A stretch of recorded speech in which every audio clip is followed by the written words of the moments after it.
Hi, this is Apples here, and I'm working on an extended project. Let's put it that way.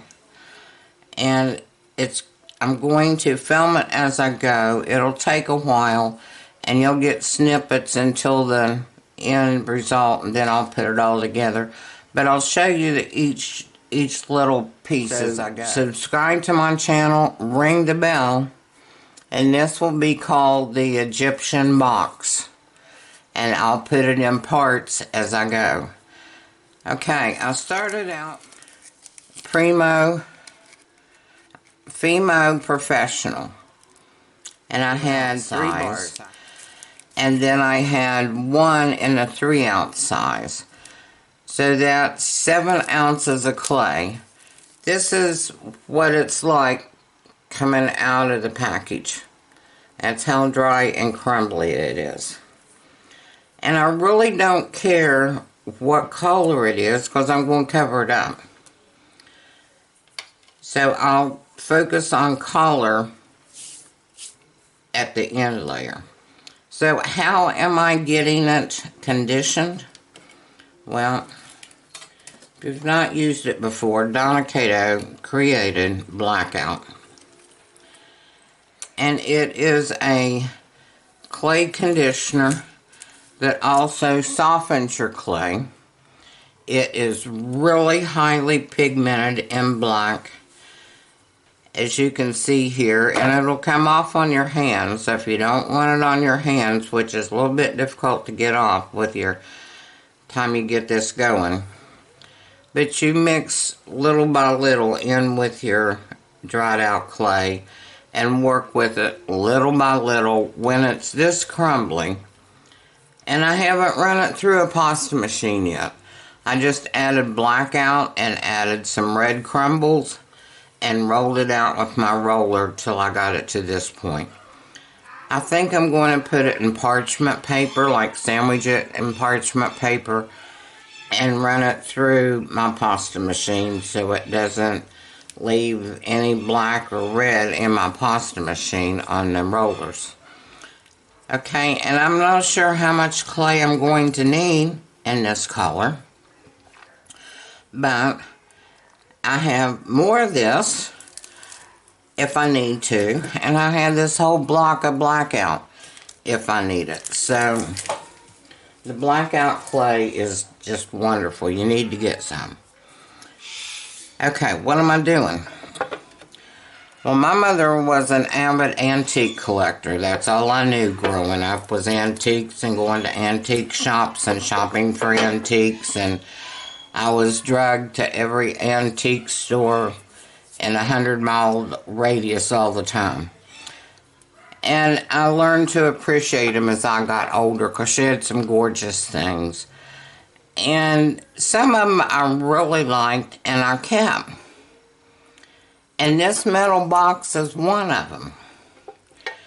And it looks to me to be an Egyptian style. I remember playing with this when I was real little. And I want to do 100% polymer clay box just like this. And I've been talking about doing this and wanting to do this for a while. And it dawned on me one day, if I put a piece of clay on here and mold it into all of these designs and bake it, then when I take it off of the metal lid, the design's going to be on the inside, the underneath of that clay, and I can't turn it over. I can't get the dome shape of the lid if it's turned over. The same thing with the sides of the box. All the sides have some sort of engraving design on them. Each one's a little bit different. And they all bow out just slightly. Right down here at the bottom. And their edges are curved.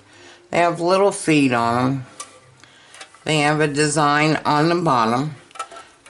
It is stamped 412. I have no idea what that is. I've never bothered to look this up, so maybe I should. but it's all metal so I can bake on it. The inside of the lid has its own designs in it. And I just think this box is really, really cool. Now the inside of the whole thing, with it being metal, this has really been heated to get it, to make its form and everything else. And it's really darkened. But somebody was nice enough along the way. And this is an old wooden box that really fits snugly in there. And they painted that gold to go with this. This is, I guess, a natural metal. I don't know. But anyhow, I am going to take this clay when it's all mixed up. I'm going to put it on the lid just to get the shape. The top of it can be smooth. I'm not looking for the design on the top of this first layer. It will be thick enough to hold up probably number 1 on my atlas, which is one of the thickest layers. And bake it and take it off. Take the clay off the lid.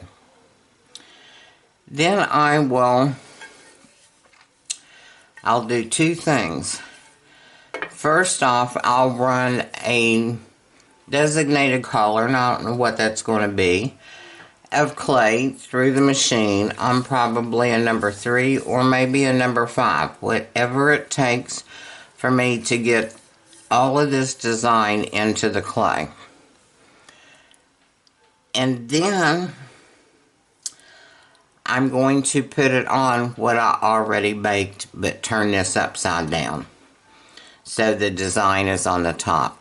And if you're confused at this point, I can understand why, because it's taken me a while to figure out how I'm going to do this.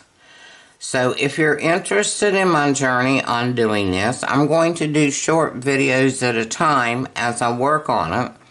It's going to be a longer project because I want to do the whole box. I want to do the inside of the lid, the top of the lid, the sides, the bottoms, the legs, and everything. So it's going to be a longer project, but I'll give you little video pieces, and I'll call it the Egyptian box, and I'll label it in different parts, and I'll do this part at a time and this part at a time and tell you what I did and why I did it. And then when I get it all completely finished, I'll do one long video so you can see it from beginning to end. So number 1, if you don't have the blackout clay, the conditioning clay, and it softens, it conditions, it takes scraps and turns them into all different shades of black. Get you some blackout clay. The second thing to do is subscribe to my Apple's Art Studio on YouTube and ring the bell. Because if you're interested in following, you won't want to miss what I'm doing.